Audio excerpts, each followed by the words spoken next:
Vote कौन कराएगा? चुनाव आयोग। कैसे काम करता है? सीसी की पावर्स क्या होती है? ये संवैधानिक पोस्ट है, कॉन्स्टिट्यूशनल बॉडी है। कैसे अपॉइंटमेंट होता है? चीफ इलेक्शन कमीशन का अपॉइंटमेंट कैसे होता है? फिर वीवीपैट यूनिट्स क्या होती हैं? ये मेंस का क्वेश्चन है। ये अगर पढ़ने का तरीका अपना लिया यूपीएससी का क्वेश्चन हो जाएगा अपने आप। वीवीपैट्स क्या होती हैं? ईवीएम में एक सिस्टम लाया गया वीवीपैट, तो वीवीपैट यूनिट्स क्या होती हैं? यहां पर एसआईआर का क्या कॉन्सेप्ट है? बहुत इंपॉर्टेंट है एसआईआर। तो माना जा रहा है 12% वोट कम हो गए, reduce the number of the vote in the state by 12, almost 12% इन दोनों में। तो स्पेशल जो स्पेशल इंटेंसिव रिवीजन हुआ है इलेक्टोरल रोल। तो अगला क्वेश्चन लिखो, इलेक्टोरल रोल किसे कहते हैं? जो तुम्हारा नाम आता है ना, उसके बाद इलेक्टोरल रोल होता है, वो क्या होता है? बहुत चर्चा में रहा है वो। अब इसी से संबंधित एक खबर आई, EC allows 139 more to vote in Bengal. ठीक है, तो इलेक्शन कमिश्नर के पास क्या पावर होती है? पावर कहां से आता है कि 139 लोगों को और दिया गया तो वोट दे सकते हो। तुम्हारा नाम हटा दिया गया था, इसमें हमने डाल दिया एसआईआर में। ठीक है, 34 लाख अपील्स आई हुई हैं, तो इसके पास ये जुडिशियल पावर कहां से आई? ईसी के पास जुडिशियल पावर। कैसी जुडिशियल पावर है? क्वासी जुडिशियल है, यानी अर्ध न्यायिक है। भाई किसी को अनुमति देना, किसी को निकाल देना न्यायिक प्रणाली है ना, जुडिशियल पावर है। बताइए। अगला ई स्पोर्ट्स किसे कहते हैं? अभी आजकल मोबाइल पे सब कुछ गेमिंग चल रहा है, ई स्पोर्ट्स। ठीक है, तो ये किस मिनिस्ट्री के अंतर्गत आता है? लिखो, ministry of electronics and information technology, mighty बोलते हैं इसको, ministry of electronics and information technology, सूचना और इलेक्ट्रॉनिक तकनीकी मंत्रालय। देखो, ई स्पोर्ट्स गेम किसे कहते हैं? E sports. अभी सरकार ने कैटेगरी बनाई है ई स्पोर्ट्स की। तो भारत में ऑनलाइन गेमिंग का प्लेटफॉर्म बहुत बड़ा हो गया है।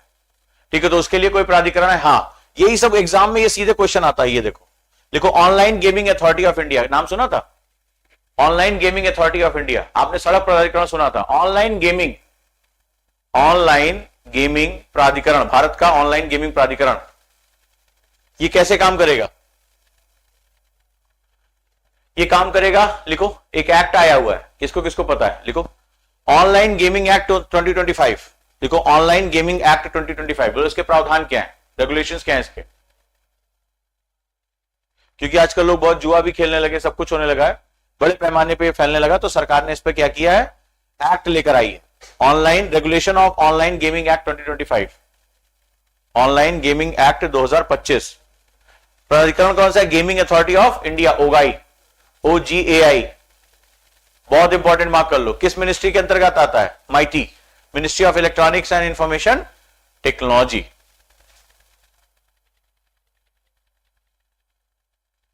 तो लिखो, ओगाई की संरचना क्या होती है?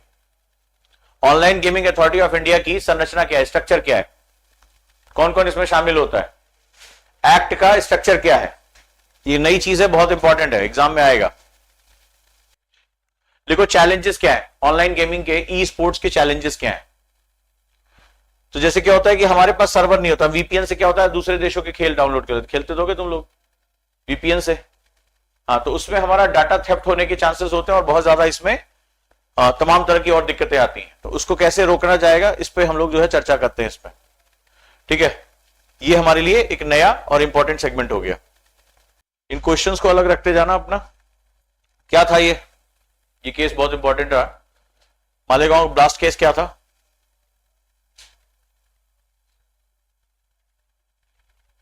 मालेगांव कहां है?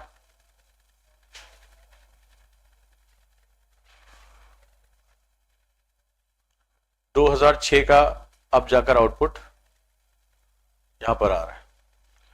दैट्स मोस्ट इंपॉर्टेंट पार्ट, सबसे इंपॉर्टेंट पार्ट है आज के न्यूज़पेपर का। यहां से ये यूपीएससी का सबसे फेवरेट सेगमेंट है।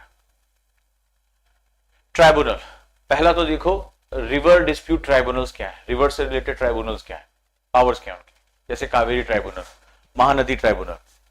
तो एक ट्राइब्यूनल नदियों के हिसाब से बनाया जाता है जब अंतरराज्यीय विवाद होते हैं, कुछ दो राज्यों के बीच में पानी के बंटवारे को लेकर विवाद हो रहे हैं। तो पहला हमारा है महानदी वाटर डिस्प्यूट ट्राइब्यूनल। इस बार चांसेस क्या आने के, Mahanadi water dispute tribunal, MWDT किसे कहते हैं? किन दो राज्यों के बीच में? छत्तीसगढ़ और उड़ीसा। महानदी कहां पे? तो लिखो महानदी का ओरिजिन क्या है, कहां से कहां तक बहती है, किन राज्यों से होकर बहती है, विच स्टेट? लिखते जाओ। तो MWDT की पावर्स क्या है? तो बाला एम त्रिवेदी सुप्रीम कोर्ट की पुरानी जो है फॉर्मर जस्टिस, चीफ जस्टिस में रही हैं, ठीक है, सुप्रीम कोर्ट की जज हैं। तो ये बॉडी कैसे बनाई जाती है, जो वाटर ट्रिब्यूनल बॉडीज कैसे बनाई जाती है, कौन फॉर्म करता है, कॉन्स्टिट्यूट कौन करता है, इसकी जो है इसकी प्रस्तावना कौन रखता है, पावर्स क्या होती है इसकी? महानदी की कुल लंबाई 851 किलोमीटर, 851, कहां से कहां तक बहती है? यूपीएससी प्रेम से पूछा गया है। अमरकंटक पहाड़ियों से 3 नदियां बहती हैं। अमरकंटक पहाड़ी आपको पता है कि यूपीएससी ने सबसे ज्यादा बार पूछा ज्योग्राफी में। अगर आप पीवाईक्यू सॉल्व करो, बेटा वो जो मोटी सी किताब रखी है कभी खोले उसको, प्रिम्स का पीवाईक्यू है तो उसमें जाके खोलना। अमरकंटक से लेकर कई बार क्वेश्चन आया हुआ है, कौन कौन सी नदियां किस किस डायरेक्शन में, नदियों का प्रवाह स्वरूप यानी कि ड्रेनेज पैटर्न क्या रहा है। तो ये सबसे इंपॉर्टेंट रिवर है जिसमें हमें काम करना है। तो महानदी वाटर डिस्प्यूट, महानदी जल विवाद क्या है? ठीक है, तो जल विवाद क्या होता है? वाटर शेयरिंग को लेकर होता है। हमारी आबादी बढ़ रही है, हमारा वाटर पैटर्न बदल रहा है, तो राज्यों के बीच में यह विवाद होता ही रहता है। तो छत्तीसगढ़ कहां, उड़ीसा कहां, चलो चेक करो। महानदी कहां से कहां तक होकर बहती है? अमरकंटक से कौन कौन सी नदियां और बहती, लिखा अमरकंटक से कौन कौन सी नदियां बहती हैं?